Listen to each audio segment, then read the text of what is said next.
Pakitingnan nga po yung katabi nyo kung malinaw ang tingin nyo sa kanya. Yan. Pag ang tingin mo sa kanya gwapo or maganda, ibig sabihin, ang linaw ng paningin mo. Pag blurred, hindi 2020 yung vision. Amen. Purihin ang Lord. And nakakatawang isipin na nakikita natin, napakahalaga ng mata, di ba, ng paningin. Pag ito nawala, so ang hirap, no?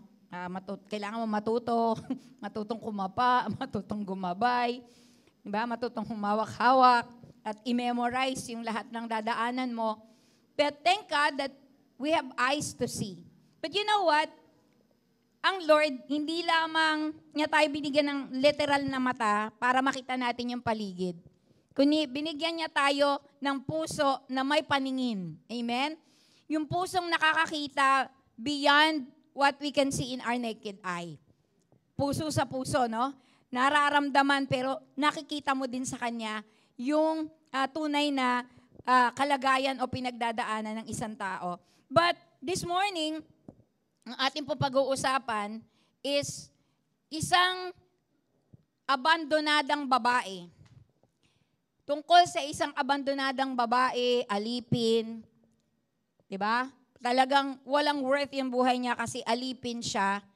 Pero alam niyo ba na itong babaeng ito ay napaka-importante sa Christian world. Why?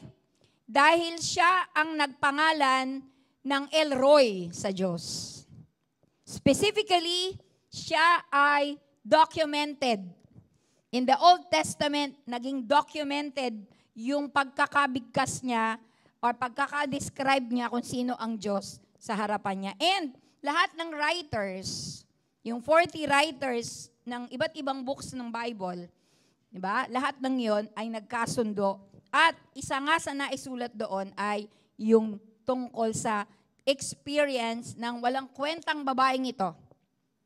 Yung abandonadang babaeng ito sa Bible. Pero binigyan siya ng Lord ng markadong papel sa Christianity or sa Christian world. Okay. Dito po tayo sa Genesis chapter 16. At ang ating pong title ay The God Who Sees. Last Sunday, The God Who Cares. Diba? Ngayon naman, The God Who Sees. Yan, sabi mo sa katabi mo, kitang-kita ni Lord. Walang maitatago sa Lord. Amen? Kasi kita niya. Hallelujah. Sige, ako na lamang po yung babasa. Sundan nyo na lamang po sa screen or sa inyong sariling Bible app or Bible. Sabi po dito, Now Sarai, Abram's wife, had borne him no children, but she had an Egyptian slave named Hagar. So she said to Abram, The Lord has kept me from having children. Go, sleep with my slave. Perhaps I can build a family through her. Abram agreed to what Sarai said. So after Abraham had been living in Canaan 10 years, Sarai, his wife, took her Egyptian slave Hagar and gave her to her husband to be his wife. He slept with Hagar, and she conceived. When she knew she was pregnant, she began to despise her mistress. Then Sarai said to Abram, You are responsible for the wrong I am suffering. I put my slave in your arms, and now that she knows she is pregnant, she despises me. May the Lord judge between you and me. Your slave is in your hands. Abram said, Do with her whatever you think best. Then Sarai mistreated Hagar.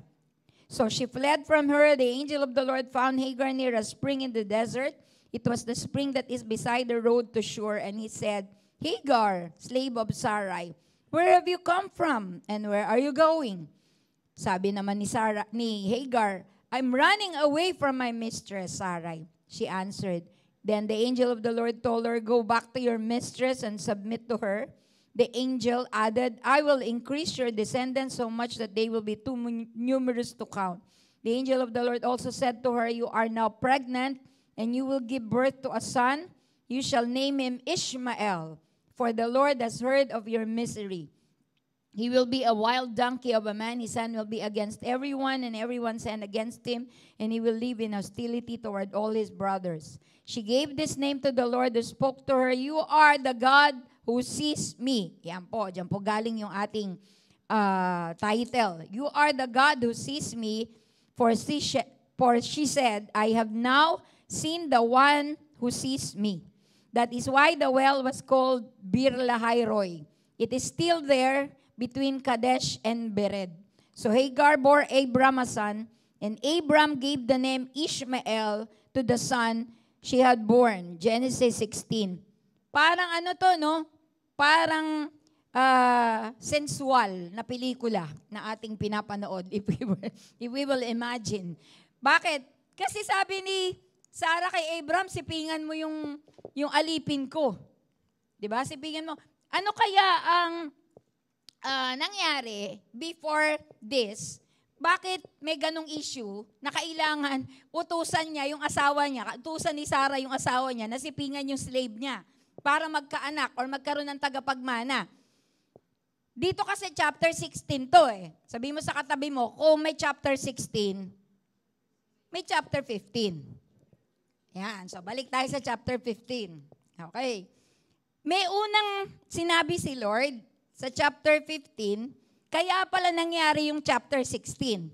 Okay, ito yan. Chapter 15 ng Genesis 2-6. It is the promise of God to Abraham na pararamihin, no? Yun yung verse 1. Pero sa verse 2, nagkaroon na ng issue sa utak ni Abraham. Sabi ni Abraham, "Sovereign Lord, what can you give me since I remain childless? And the one who will inherit my estate is Eliezer of Damascus." And Abram said, "You have given me no children, so a servant in my household will be my heir." So Lord, wala naman akong anak, biological son. So siya na lang yung tagapagmana ko. Then the word of the Lord came to him, "This man will not be your heir." Hindi siya ang tagapagmana. "But a son who is your own flesh and blood will be your heir." Magkakaroon ka ng sarili mong anak, biological. Sabi ng Lord sa kanya. He took him outside and said, "Look up at the sky and count the stars. If indeed you can count them." So nilabas siya ng Lord. O tingnan mo tumingala ka. Makikita mo ba kung gaano kadami ang stars? Sabi gano'n, kung mabibilang mo yan. Sabi ganyan, magiging kadami ang iyong descendants, ang iyong lahi. Then he said to him, "So shall your offspring be." Abraham believed the Lord, and he credited it to him as righteousness. How many of you alam mo may pangako sa iyong Lord? How many of you alam mo may pangako sa iyo, Lord? Ang Lord inunahan mo. Ibig sabihin, pumaraan ka. Di may pangako si Lord. Siguro ganito yon, di ba? So grab ko na to, Lord, kasi may promise ka naman sa akin, sasamahan mo ako dito. So go ka agad. Diba? Ito kasi yung nangyari sa chapter 16. Dahil may pangako sa chapter 15, ang legal wife, nagbida-bida. Diba? Kasi nga, from your own flesh. Yun ang sabi ng Lord kay Abram. Si Sarah talaga, yung may issue dito ng barrenness. So talaga yung hindi talaga na-open yung womb niya. So ibig sabihin, baog si Sarah. So alam niya yun, alam niya yung defect niya. Alam niya na that she will not take part in that promise kasi nga baog siya. Pero may paraan. Because during this time, may culture sila na pwede yung alipin mo ay tumayo bilang substitute wife sa asawa mo. So it has been a culture, it is an acceptable culture. Walang magsasabi ng sana all, ha? Baka may magsabi sa iyo sana all dyan. Okay. So culture nila back then na pwedeng may substitute wife. So sa tawag ko nga dito prox wife. Diba? Proxy. Yan. So pwede yun, legal yun. Pwede yun kasi alipin mo naman. So yun ang naisip ni Sarah na solusyon para ma-fulfill yung promise ng Lord sa kanila or kay Abram. Kaya sabi niya, Papa Abram, sabi niya gano'n, Papa, eto may slave ako dito. Wala naman na ako eh. Di ko na kaya, di ko na carry. Sabi niya gano'n. So, sipingan mo na lang yung slave ko para matupad natin yung pangako. Wow! Di ba? parang sinasabi na para matupad ni Lord. Pero ang totoo, para matupad natin yung pangako ni Lord. Minsan ganun tayo, no? Para matupad yung pangako ni Lord, pero dahil gumagawa ka na ng paraan, papunta dun sa promise ni Lord para sa'yo, so para tuparin ko yung pangako ni Lord. Ikaw na si Lord. Diba? Parang ganun. So sabi niya, sipingan mo. Diba? Para matupad. So, sabi naman ni Abraham, parang kumbaga, sige. Kumbaga parang nag-agree din siya. Imagine, no? Ibibigyan ka ng license ng asawa mo eh. Diba? At least, diba? Asawa ko nang galing yan. Hindi ko naman yan plano, ha? Asawa ko may plano niyan. Diba? So, kumbaga parang linis, kamay. Kasi nga, idea ni wife. Pero, come to think of it, parang yun nangyari sa sa Garden of Eden. Parang ganun lang. Ganun sinabi ni Eva, nakainin mo to. Yung pinagbabawal na bunga. Ano sabi ni Adan? Kumain lang hindi niya sinaway si Eva doon sa mali na iniisip ni Eva na gawin niya. So parang bumalik tayo sa ganong senaryo na dito, si Sarah, pinapagawa kay Abraham yung ayaw ni Lord o yung hindi paraan ni Lord. At ginawa naman ni Abraham. Wala siyang choice kundi gawin kasi she thinks yung wife niya ay my good idea. Alam niyo ba na may natutunan ako na aral na God created man in the image of God. Male and female, He created man. So ibig sabihin, representative yung man, ibig sabihin, male and female. Ibig sabihin, yung babae, yung babae, meron ding image of God sa atin. Kasi minsan nakala natin, may image of God, lalaki lang yon, no? Pero hindi, male and female, God created them. He created them in the image of God. At sa mga babae, likas sa atin, di ba? Na meron tayong intuition. Bigay yun ni Lord. Amen? Sabi mo sa katabi mo, may intuition. Pag babae yan, may intuition. Yung parang ano, ba? Parang may kutob. Sa Tagalog, kutob-kutob. Yan, di ba? May nararamdaman na kakaiba, parang yan. So, actually, built in yon sa creation. Binigay yun ng Lord sa mga babae. Kasi tayo more on details tayo, di ba? Right, girls? Yan, so meron tayong details. Tapos, I found out also that wisdom in Proverbs, inaral ko siya, yung wisdom pala is a female word. Wisdom, female word daw siya. Di ba? Yung female word. Kaya pag nakikita niyo, pag binabasa her, built her. Di ba? Built in her. Yung wisdom pinapatungkol sa babae. So, yung mga babae daw, may wisdom yan.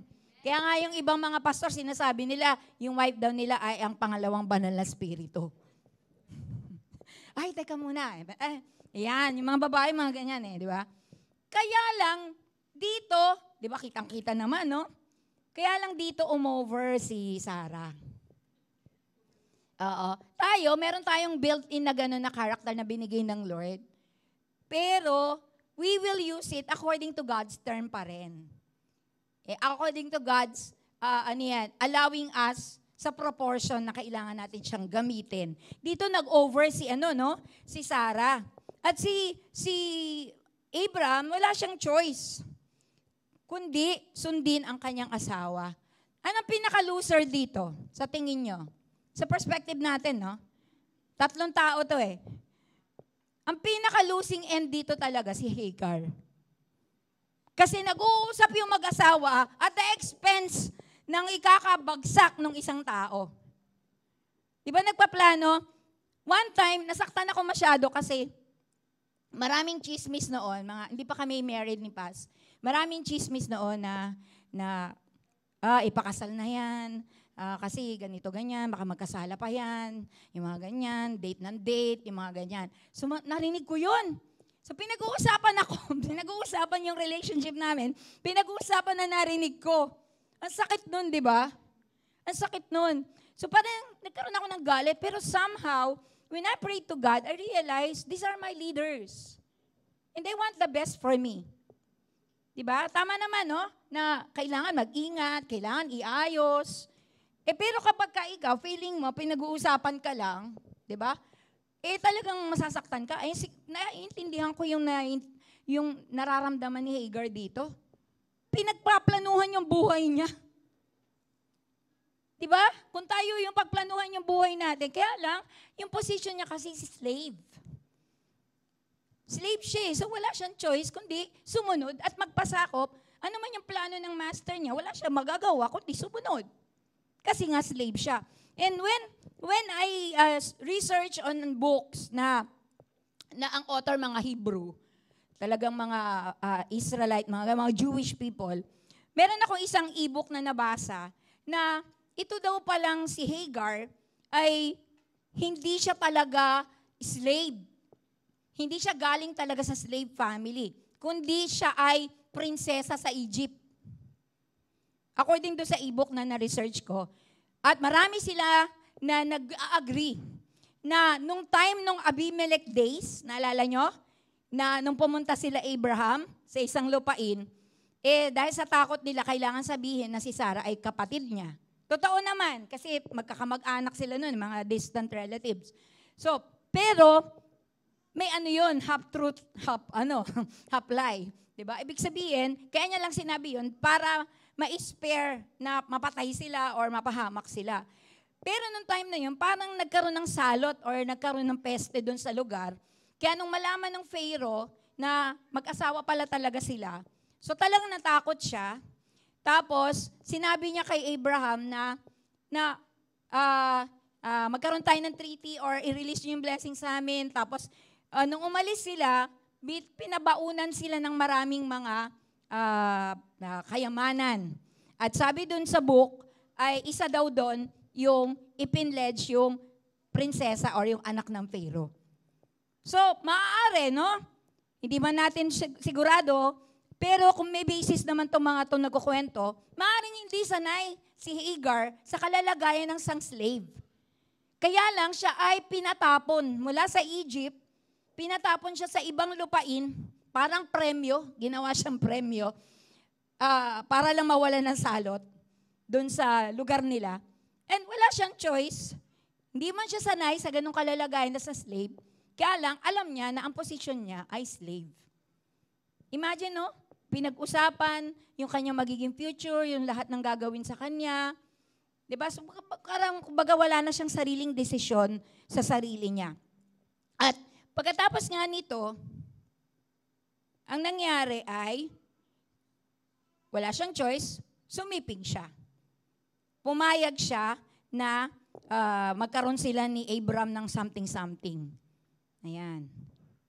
So, tapos ang culture nila, pag nabuntis, yung slave na ibinigay sa husband niya, pag nabuntis yon, ang mangyayari doon, kukunin yung anak. Magiging kanya yung anak. Diba? So parang iba lang yung vessel, pero legally, tsaka dun sa generation nila, sa custom nila, ay magiging anak din siya ni Sarah. Magiging ganun yung kalalagayan. So, nung nangyari ito, nabuntis si Hagar. So, nabuo yung baby sa kanyang sinapupunan. Kaya lang nung medyo yung buntis na siya, ano sabi dito? She despised. Nag-attitude na siya. So parang lume-level na siya sa kanyang master, sa kanyang amo, si Sarah. So parang uma-attitude na, parang medyo privileged na, 'di ba? Medyo may mga sinasabi na siya na, saglit lang. Kaya mo naman, kunin mo na lang. Parang mga ganon, 'di ba? Medyo lume-level na. Kasi hindi na, ang tingin niya parang, teka, Abraham to. Anak to ni Abraham. Tagapagmana to, di ba? So parang feeling niya, lumilevel na siya dun sa kanyang master. Nahalata yun ni Sarah. Kaya ang sabi ni Sarah sa kanya, sabi niya, hindi si Hagar yung kinausap niya yung asawa niya. Sabi niya kay Abram, Abram, kasalanan mo to eh. Antindi, ano? Pero, sino nagsimula ng lahat ng kalokohang ito? Si Sarah. Pero ang sabi niya kay Abraham, kasalanan mo to. Maaaring kasalanan nga niya kasi wala siyang ginawa. Dapat siya yung man in authority. Siya yung man in command. Pero wala siyang ginawa. Pumayag lang siya. Diba? So kasalanan mo to. Binabastos na tuloy ako. Hindi na ako ino-honor nito. Tapos, wala lang kibo si Abraham. Wala lang kibo si Abraham. Meron ako ditong the 3 people who made serious mistakes here. Una si Sarah. Yung level niya is, she gave the problem to Abraham at the expense of Hagar. Binigay niya yung problema kay Abraham at the expense of Hagar. Si Abraham naman, ang mistake niya, he received the problem, but when things went wrong, he refused to help solve the problem. Bahala kayo dyan. Sige, gawin mo na kung ano gusto mong gawin. Diba? Yung ganon. Ni-refuse siya. Hindi, bahala ka na. Parang ganon. Mga tatay, minsan ganon, no? Pagka may pagdidesisyonan sa mga anak, sabihin nung tatay dun sa nanay, pagsabihan mo yan. Sabi naman ng nanay, ba't hindi mo pagsabihan? Ikaw na. Baka kung ano magawa ko dyan. Tapos pag may ginawa si Mrs., napalpak kay Mr., papagalitan niya si Mrs. Because he didn't take the authority. Pinasa niya kay Mrs. yung authority. So anong nangyari dito? Ganun eh. Diba? I don't want to take the authority. Binigay ko kay Sarah. Ngayon na nagkakaproblema, bahala ko dyan. Hindi naman siya tumulong ma-solve yung problem. Si Hagar, siya naman, ang nangyari sa kanya, nung nagsusumbong na si Sarah kay Abraham, sabi niya, bahala ka kung gusto mong gawin. So ang ginawa ni Sarah kay Hagar ay pinagmalupitan. Pinagmalupitan to the point na lumayas itong si Hagar sa kanila. Umalis. At sa kanyang pag-alis, kinausap na naman siya ng Panginoon. Amen? Kinausap na naman siya ng Lord. At nung kinakausap siya ng Panginoon, sabi sa kanya, saan ka galing at saan ka pupunta? May mga times sa buhay natin na may pinagdadaanan tayo na parang parang feeling mo, no, inapik ka, tinanggalan ka ng karapatan, tas to the point na talagang wala ka ng choice, di ba, kundi magsarili. Kaya lang parang hindi mo kaya kasi walang-wala ka. Ba, dumating sa point ni Hagar na kinausap pa rin siya ng Panginoon to that point. At ang sabi ng Lord sa kanya, saan ka galing? Sabi niya, tumakas po ako sa mistress ko, sa aking amo. Tapos sabi, saan ka pupunta ngayon? Wala siyang masabing pupuntahan. Amen? Ito parang tumatakas siya sa problema niya. Problemang hindi siya ang nagsimula. Di ba nakakagalit yon? Nagka-problema ka, hindi naman ikaw yun nagsimula. Nadamay ka lang. Kaya talagang parang feeling mo talaga sobrang ginawa sa'yo, no? Na hindi na makatarungan yung ginawa sa'yo. Hagar ran away from the problem. Pero anong sabi sa kanya ng Lord? Magkakaanak ka, sabing ganun sa kanya. At yung anak mo ay tatawaging Ishmael. Dahil God hears. God heard you.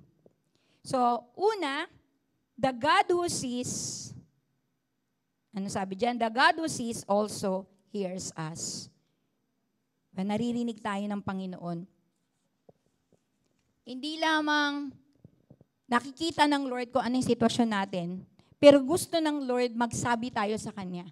Ilabas natin sa Kanya ang ating mga nararamdaman.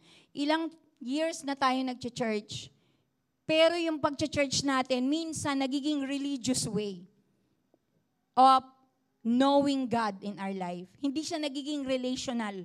Hindi siya nagiging developing deeper relationship sa Panginoon. Kundi nagiging religion siya kasi you have a choice kung magsisimba ka o hindi. You have a choice once a week to go to church or not. Kasi busy ka sa work, kasi pagod ka from work. Diba? Ikaw may choice ka eh. Ikaw yon, in charge ka. Pero yung relationship is, you establish your me time with the Holy Spirit. You establish your me time. Yung me time mo, yung ipo-pour out mo lahat sa Panginoon, lahat ng tanong sa utak mo, kay Lord mo sasabihin. Lahat ng galit mo sa mga tao, hinanakit mo sa mga tao, questions mo lahat, kay Lord mo sasabihin. Amen? Have you ever prayed so honestly sa Panginoon na kinwento nyo sa Kanya yung galit nyo sa isang tao? Kinwento nyo sa Kanya na naiinis kayo. Sinasabi nyo sa Lord, Lord, naiingkit ako dito sa taong to, nagsiselos ako dito sa taong to. Lord, bakit ganun? Sana all. Sana all mayaman, sana all may bahay, sana all may kotse. Diba? Let's not invalidate those words. Kasi yun yung content mo eh. Yun yung content mo. Yung mga babae na nagloko yung asawa nila, minsan kinakausap namin, galit na galit sila, sabi ko minsan doon sa isang pinayuhan namin, sabi ko, alam mo ba, kapag kunyari naagaw natin siya, no? O kaya nasabihan natin, humingi na ng tawad, sige, patawarin mo na, wala na yan ha. Hindi po ganun. Sabi mo sa katabi mo, hindi ganun. Why? Because it's the content of the heart eh. Nasa loob yun, may pattern dun eh. Unless isurrender niya araw-araw yung buhay niya sa Lord, babalik at babalik siya dun sa kinababagsakan niya. Papunta siya dun. Kaya may mga times sa buhay natin na the Holy Spirit is really, hindi na kailangang bumulong eh. He's shouting at us already because we cannot really hear. Stop it! You don't hear. Kaya, continue lang. Makakasira sa'yo, makakapanlamig sa'yo yan sa akin. Stop it! Huwag kang nagbababad sa mga taong yan. Hi, hello lang. Pero huwag kang magbababad sa kanila. Babagsak ka dyan. But we cannot listen to the Holy Spirit. Amen? But today, we have hope. This is good news for all of us. Hindi man natin na-invalidate yung feelings natin. Kailangan mag-process yung feelings natin. But we have a God who sees us that we can trust na hindi tayo imamarites. Amen? Sabi Ishmael, kasi God heard you. God heard your cry. Kapag sa Panginoon tayo nakapag-establish ng relationship, communication, He hears us. At hindi katulad ng marites, ichichika tayo. Uy, alam mo ba, si ganito. Sa akin lang yung sinabi. Uy, huwag mo sabi sa iba ha. Pag si Lord, napakinggan niya yung inaamin mo sa Kanya, magbibigay siya ng magandang plano para itawid ka at palayain ka dun sa sitwasyon na yun.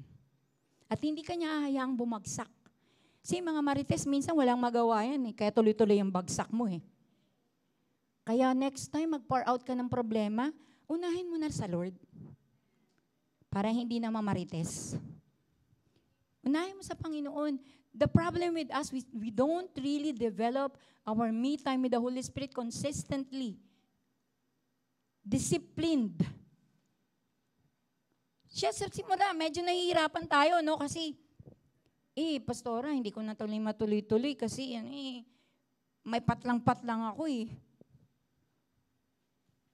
Okay lang yun, tapos na yun eh. Tomorrow is another day. Laging buwelta, laging bangon.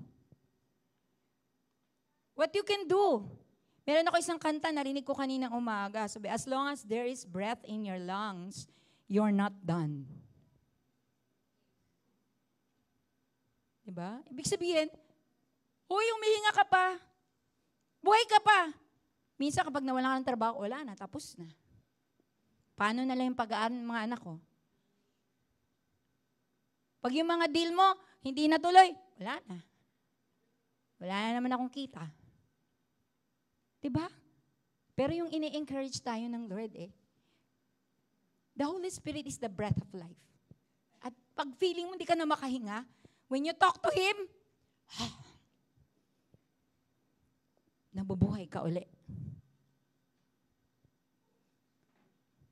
We don't spend more time with leaders, more than we spend with the Holy Spirit. Kaya nangyayari, yung leader natin nagiging superstar natin. Na okay lang ako magkamali. Ay, yung leader ko, hindi kasi nagkakamali yan. Ako, okay lang ako. Kasi hindi man ako leader.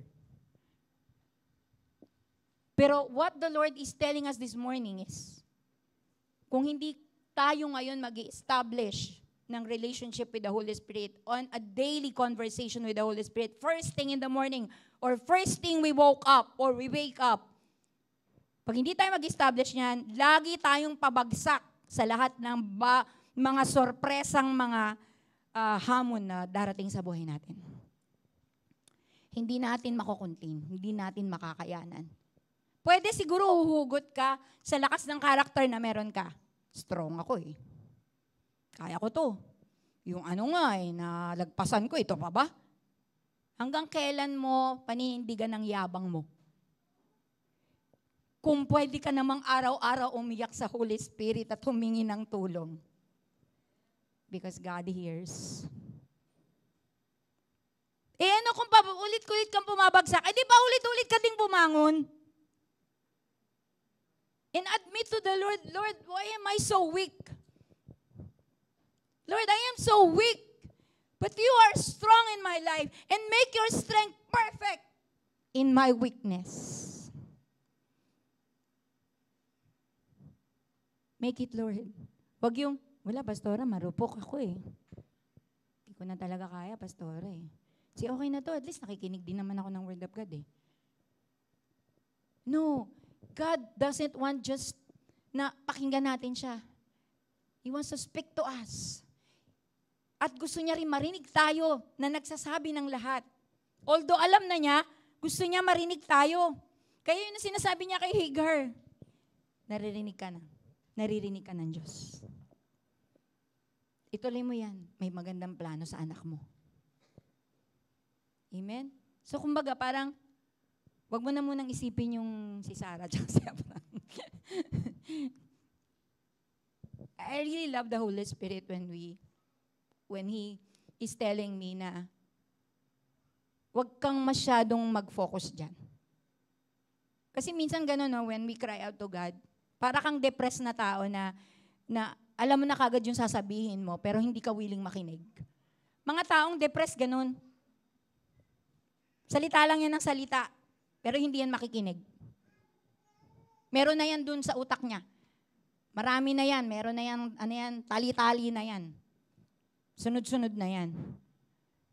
Pero ang gusto ng Panginoon, nakikipag-usap tayo sa Kanya, meron din tayong time to listen to the Lord. Meron din tayong time to listen kasi lahat ng ilalatag natin sa Kanya na naguguluhan tayo, iisa-isahin niya na iayos. Amen? So, wag mo na yan kasi hindi talaga yun yung problema. Kasi tapos na eh. Hindi mo na pwedeng, grabe sila Lord. Pero mo, ginawa nila to sa akin tapos ngayon papalayasin ako. Hindi ko naman to kasalanan. So, the Lord is telling him, hindi, may plano dyan sa anak mo. So, wag na yun. Wag na yung ganong issue kasi may plano dyan sa anak mo. Your son will be a great nation. Great, no? Hindi lang nation. Great nation. Magiging great nation daw. Mula dun sa kanyang anak. So God who sees is the God who hears. The God who sees provides for us. Nung pinalayas siya, finally, kasi pangalawa na to eh. Kasi nung una siyang lumayas, di kinausap siya ng angel, ang sabi ng angel sa kanya, sabi ng Lord sa kanya, go back to Sarah, submit to her. Imagine, no, yung nag-cause ng problema mo, ng misery mo, babalikan mo. You will face the problem and you will submit to her. So, kumbaga, parang ganito siguro sa akin, para praising ko lang to, na parang wala ka pang kakayanan. Tira ka muna doon habang lumalaki yung baby mo. Kasi doon ka kakain, doon ka mananourish. So wala ka pang kakayanan mag-solo. So diyan ka muna. Parang gano'n, no? kino-contextualize ko lang po sa panahon natin ngayon para mag-gets po natin yung issue dito. So bumalik, nagpasakop, lumaki na si hanggang sa naipanganak si Ishmael, tapos si Sarah din, nagbuntis na siya, tapos nagkaroon na rin ng Isaac. Si Isaac, yung promise talaga ng Lord na heir. Si Ishmael, hindi. Kasi nga, nagmagaling si Sarah, so medyo sumegway sila doon. Pero hindi ibig sabihin no, na God didn't care for Ishmael. Kasi meron din siyang pangako kay Ishmael eh. 'Di ba? So anong nangyari? Nagkaroon ng mga ng mga bulihan, ng mga asaran. 'Di ba? Parang inaasar ni Ishmael si Isaac, gano'n, nagkakatuksuhan. 'Di ba? Ako love ni Papa, ikaw hindi ka love ni Papa. May mga ganong away. Habang lumalaki, so syempre, pati yung nanay na pumapatol na rin, anong nangyari? Galit na galit si Sarah. Nag-usap na naman sila, nag-away na naman sila mag-asawa. Yan ma. Diba? Ayan na naman. So, anong nangyari? Finally, nangusap si Lord. Inaayos na pala ni Lord lahat. At ano yung pag-ayos ni Lord? Pakinggan mo si Sarah, Abram. Kailangan na nilang lumabas. Kailangan na nilang humiwalay. Si Isaac ang pangako at kailangan nilang humiwalay. Diba? So this time, si Lord ang sabi, hihiwalay na sila. Kasi lumaki na eh. So medyo kaya na. So humiwalay na. Tapos eto, nung 21, eto na yon. Nung humiwalay, nung totally talagang umano na sila, pinaalis na. Ito yung eksena sa 21:19. Uhaw na uhaw, wala silang pagkain, wala silang tubig. Then the Lord opened her eyes and she saw a well of water. So she went and filled the skin with water and gave the boy a drink. So the God who sees is the God who provides. Kaya lang nahihirapan tayong mag-define kung ano yung wants, kung ano yung needs. Akala natin yung needs natin, yun yung wants natin. And vice versa. Pero si Lord, alam niya talaga kung ano yung kailangan natin. 'Di ba? Huwag mong paniwalaan lahat ng cravings mo. Kasi baka hindi mo naman yan kailangan. Pero masarap. Masarap naman talaga ang junk food eh. Pero hindi mo kailangan. Kailangan mo ba yun? Hindi eh. Pero masarap. So yun yung sinasabi ko na wants and needs. But the Lord, sasagutin niya kapag talagang needs. Sasagutin niya yan. Ano man ang sitwasyon mo, api-api ka man. Diba? Parang pinagkaitan ka ng mundo, the Lord will provide for you. Dito, marami akong narinig. Ang tapang, nag-resign sa trabaho. So may trabaho ng iba. Wala pa po. Ha? Paano na? Diba? Bahala si Lord. Kailangan ko pa bang problema ngayon? Ang dami ko ng problema eh. Diba? But I pray for these people. Lord, sumama yung faith nila. Kung tama yung cause nila, kung tama yung dahilan nila, Lord, diba? Mas bigyan mo sila ng mas maayos na kalalagayan. Kailangan ma-define bakit may binibitawan ka. Sabihin mo sa katabi mo, kailangan na bang bitawan? Singit ko lang po. Natatawa kasi ko sa karanasan ko eh. Meron po akong, yung parang binili ko sa ukay-ukay na parang step-in na sandals. Yung pang service. Pag sinusuot ko po yung, kasi sobrang kitid po nung bandang dulo, kaya naiipit yung daliri ko. Yung susunod sa pinakamaliit na daliri, sa paa. So, lagi siya naiipit, pero hindi ko siya pinapansin. Tumagal na siya ng ganon, medyo may konting sakit, pero hindi naman siya ganon, tolerable naman. Hanggang sa nung makita ko, chinek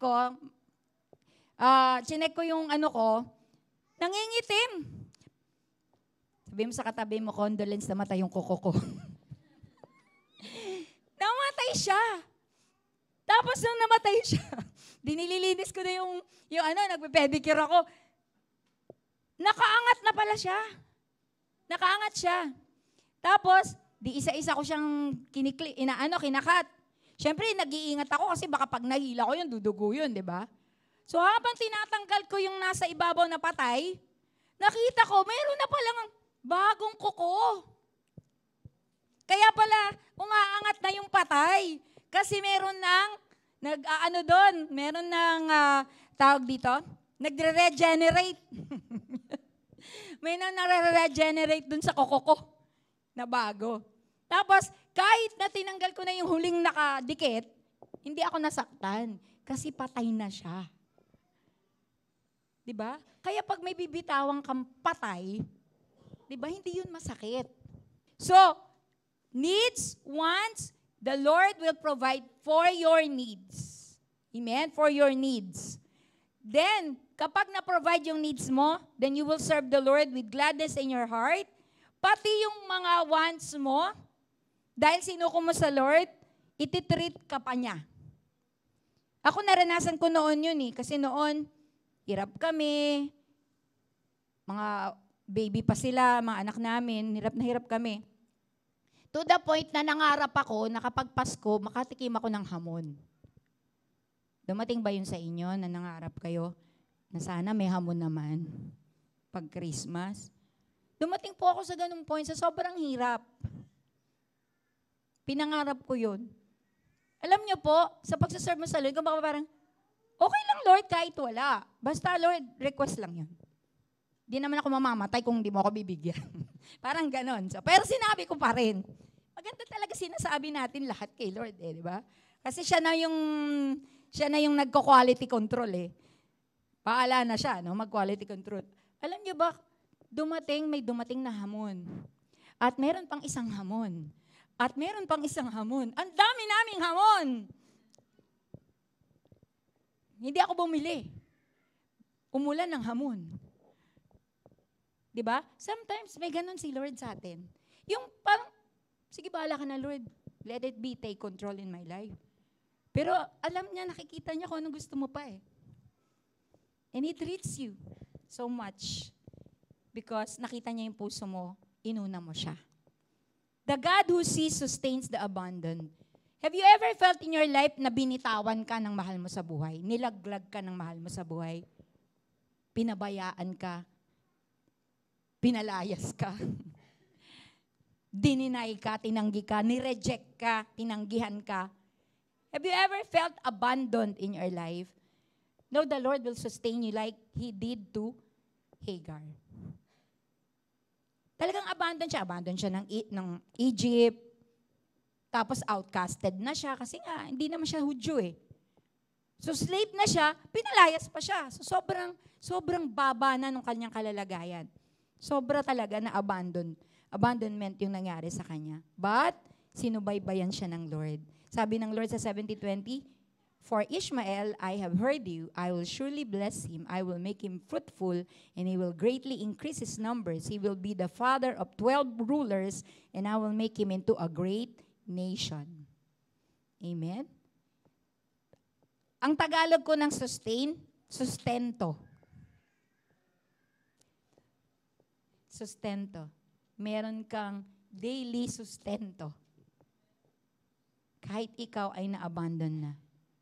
Just give your heart to the Lord. Sabihin mo lang kung ano yung kalalagayan mo. Iaahon ka ng Panginoon dyan, katulad ng ginawa niya kay Hagar. The God who sees fights for the abused.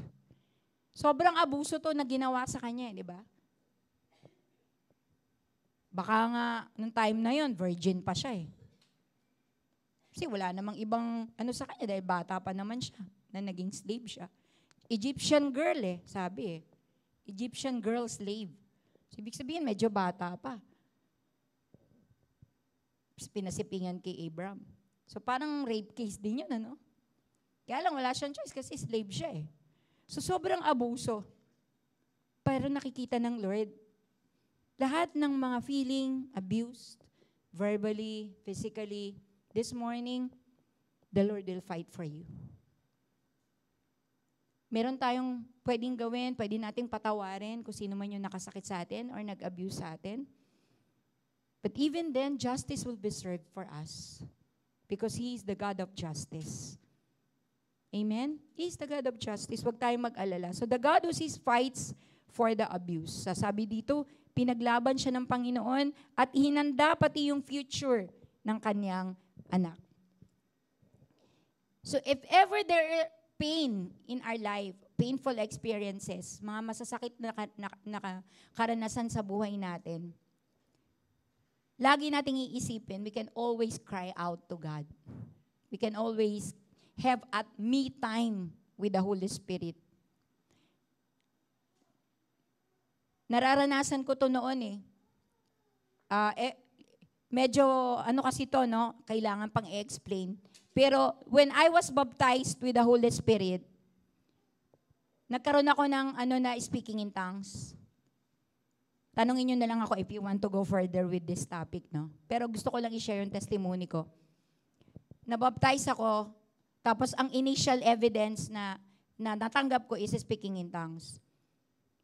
Yung speaking in tongues na yon, syempre, bago yung experience, so hindi mo siya maintindihan kailan mo gagamitin, kailan mo sasabihin. So, paano ba gamitin?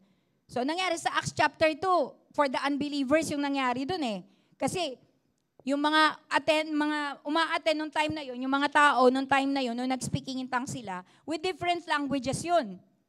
Tapos, yung Holy Spirit, binigyan sila ng utterance. So, pinagkalooban sila ng pagkakataon na mag-speak sa language ng mga tao naroon. Kunyari, French, ganito, ganyan.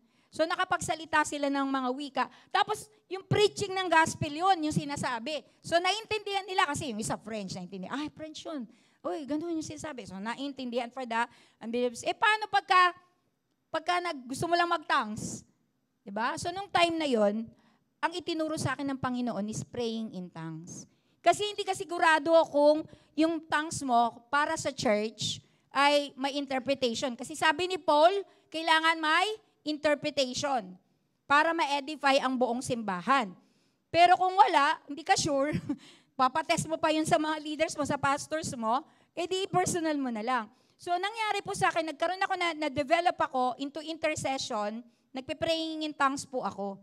Dahil binigyan ako ng Lord ng ganon, nag-praying in tongues po ako.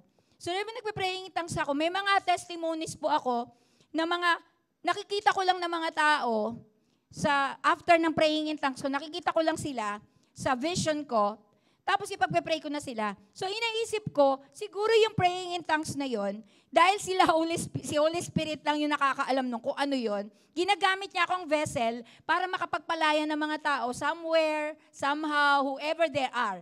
So, ginagamit niya akong vessel. Kahit hindi ko alam kung sino yon o kung saan yon. And true enough, meron po talagang mga ganun, aksidente na hindi namatay, sobra daw yung tama, pero himala daw na nakaligtas, yung ganun. Siya yung binigay ng Lord sa akin na prayer. Pero alam niyo po, that experience that I have with the Holy Spirit, natigil po yun Now I realize, kaya pala ang bilis kong masaktan. Tanong mo sa katabi mo, mabilis ka bang magtampo, masaktan? I'm not saying you pray in tongues. Baka kasi wala ka pang ganun. But I am saying is develop a prayer life with the Holy Spirit every day of our life. Magsimula ka sa kung ano yung gusto mo lang sabihin sa Kanya. And then unti-unti, lalagyan ka niya ng mga tamang panalangin. Lalagyan ka niya ng tamang pag-iisip at tamang approach sa mga decision making na kailangan mong gawin sa mga hinaharap mong problema. He will set the way. I believe the Holy Spirit is the greatest teacher. He is a wonderful counselor. And we need to believe Him, but we need to experience Him more in our life. So, ina-encourage ko kayo, hindi nyo yan ma-experience unless hindi kayo mag-establish ng time with the Holy Spirit. And that relationship with the Holy Spirit, may 3 level. Una, fellowship. Nakikipag-usap ka lang. Fellowship. You give time. Fellowship. You give time. You talk. And then you listen from sa Word of God. You listen. Then, pangalawang level, mas lumalalim, partnership. Kunyari, may kausap kang tao, tapos sabi ni Holy Spirit, pag-pray mo siya. Diba? Eto yung problema niyan. Diba? You begin to partner with the Holy Spirit, nakakatulong ka na sa ibang tao because the Holy Spirit is telling you what to do. And then pangatlong level is intimacy. Close na kayo ng Holy Spirit.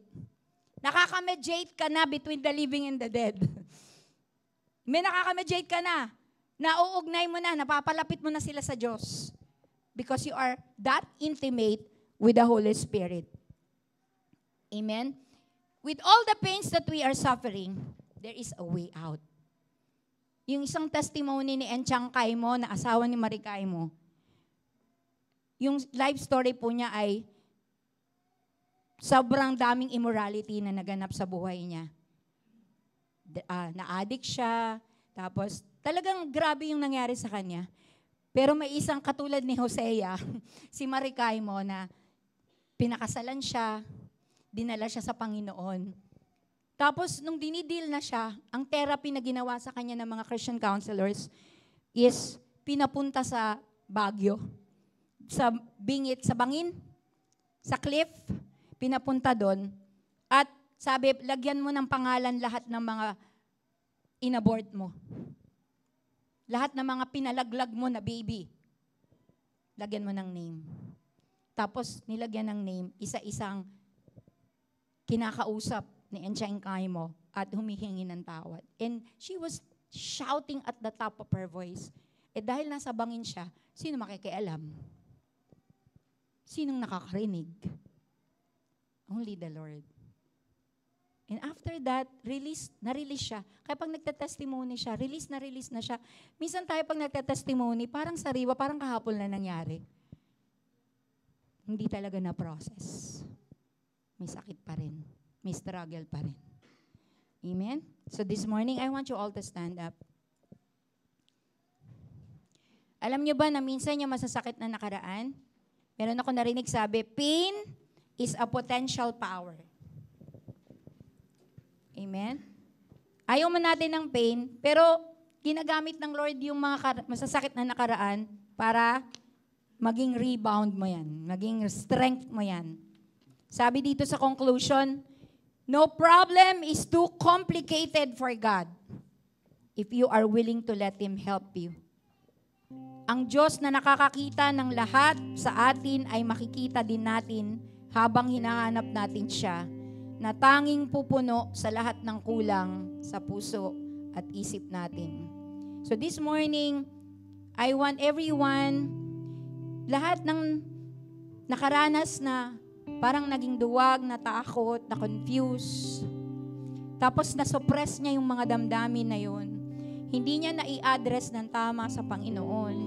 Hindi niya na-process. Hindi niya na-amin lahat. Pinipigilan niya yung sarili niya. Ayaw niyang magalit. Ayaw niyang magwala. Ayaw niyang sumigaw.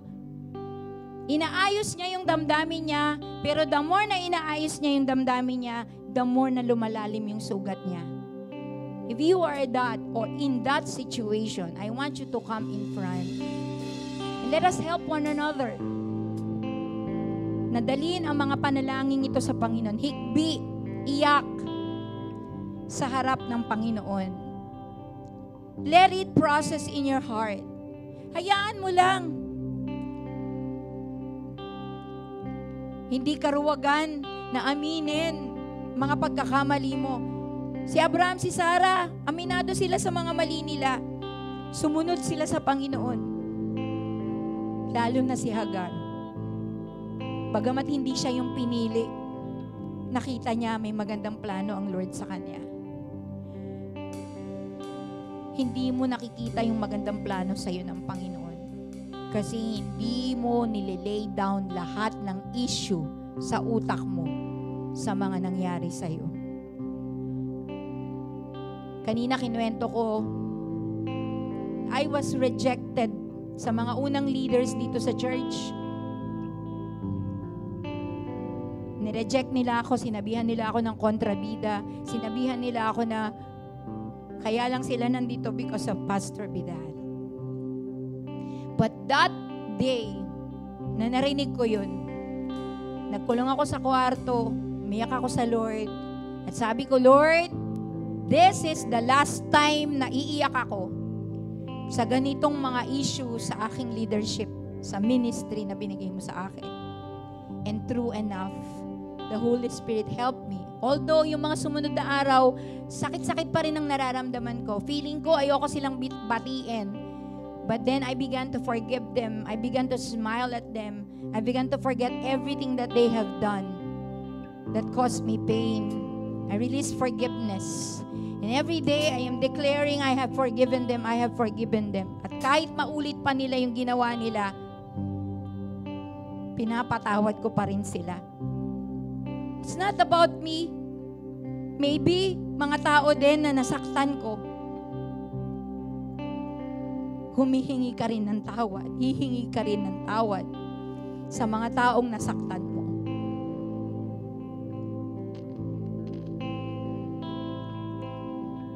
Let's just cry out to the Lord right now. And experience po natin si Lord sa buhay natin in a new way. He is our God. Let Him be the God of our life. Pag tayo yung nasusunod plainly, baka hindi siya yung God. Pero when we discipline our life every day, nalalaman natin kung ano yung sinasabi sa atin ng Panginoon. Naririnig natin siya. Hallelujah, Lord. Bless your name, Lord. Bless your name, Lord Jesus. Lord,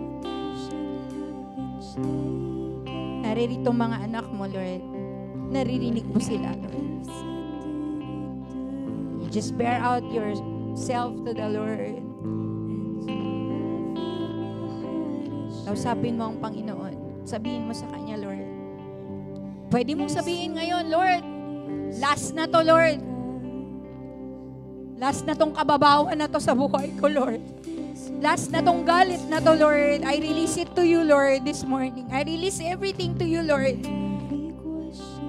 And every day, Lord, paniniwalaan ko na ikaw ang Diyos na pwede kong pagtiwalaan, Panginoon, na siyang makapaglilinaw ng isip ko para ma-solve ang problema according to your way, according to your terms, not according to my way.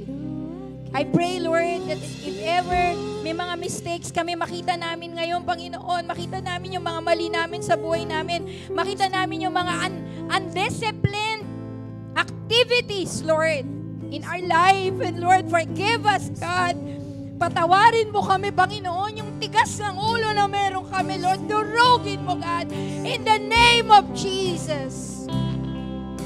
Yung wala lang na espiritu, Lord, in front of your presence, durugin mo, Lord, in the name of Jesus. Lord, ayan mo, Panginoon, na mapiga kami hanggang lumabas sa amin yung purong puso, Lord, na ikaw lang yung hinahanap, ikaw lang yung tinatawagan, ikaw lang yung kailangan, Lord. Lord, we surrender ourselves to you, God. When we have you, we have everything, Lord, in our life. When you are the leader of our life, Lord, everything is taking its proper place. No heaviness, Lord. Only joy, only peace and righteousness. That is how your kingdom works, Lord God. Lord, we thank you, Lord. We thank you. Nakikita mo lahat kami. Nakikita mo lahat ang nangyayari sa amin, Panginoon. And we surrender everything to you, Lord. I-mature mo kami, Panginoon. Matanggap namin ang mga pagkilos mo, Panginoon. Hindi man namin nagugustuhan. But Lord, dahil meron kaming pagkilala sa iyo, Lord, maiintindihan namin ito, Lord, according to your perspective, Lord, in our life. Bless mo ang bawat family, Lord. I-bless mo ang bawat businesses, Lord. That families will be for Jesus. That businesses will be for Jesus. That mga trabaho, Lord, will be for Jesus. Only for the glory of God. Lord, we thank you for everything. Sinusuko namin lahat sa iyo sa oras na ito. Maluwalhati po kayo sa pangalan ni Jesus. Amen and amen. Hallelujah, Lord. Palakpakan po natin si Lord, yung malakas po na palakpak.